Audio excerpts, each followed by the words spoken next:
歌手潘玮柏昨晚3度公蛋庆功宴被问及体力状态，他自认不错。对于外界指他有意退休，他亏媒体赶尽杀绝，澄清是不排斥放松脚步。至于感情状态，若有结婚会公开。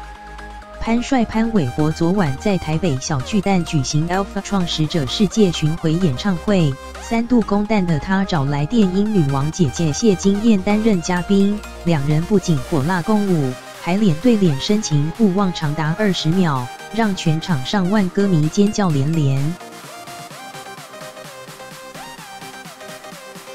演唱会后，潘玮柏在小巨蛋内举行庆功宴，开心到香槟塔庆祝。潘玮柏为了公蛋，努力在18天内瘦下6公斤。他坦言，演唱会结束后最想大吃一顿。被问及公蛋的体力负荷，他自认状态还不错，形容年纪虽快40岁，仍是一尾活龙。他也透露，前天总彩排时用太多力量，演出当日起床全身酸痛，还好靠着喝咖啡、吃维他命，恢复正常状态完成演出，也强调身体各方面都。去年曾传出潘玮柏有意放下歌手身份退居幕后，昨晚在被问及往后人生规划，潘玮柏澄清，当初受访时是表示不排斥放松脚步，做幕后我也 OK， 人生到一个阶段就想做不一样的事情，未料媒体报道禁止他要退休。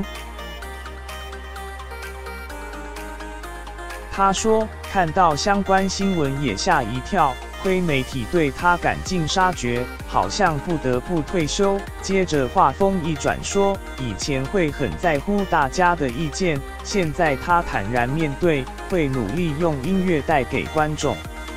提及昨晚与谢金燕合体共舞，最后脸对脸互望约20秒，潘玮柏坦言这段是设计过的，但他其实一直掐自己强忍笑意。对于姐姐的火辣服装，他直到两人近距离跳舞时，才看到谢金燕服装，让他很惊艳。至于谢金燕在台上关心潘玮柏传闻中的空姐女友嫌他胖，让外界更好奇潘帅的感情世界。对此，潘玮柏强调没有这个东西，那是为博君一笑。当初传闻出现后，他甚至想领未婚证明来反驳报道不实，未来如果结婚会公开。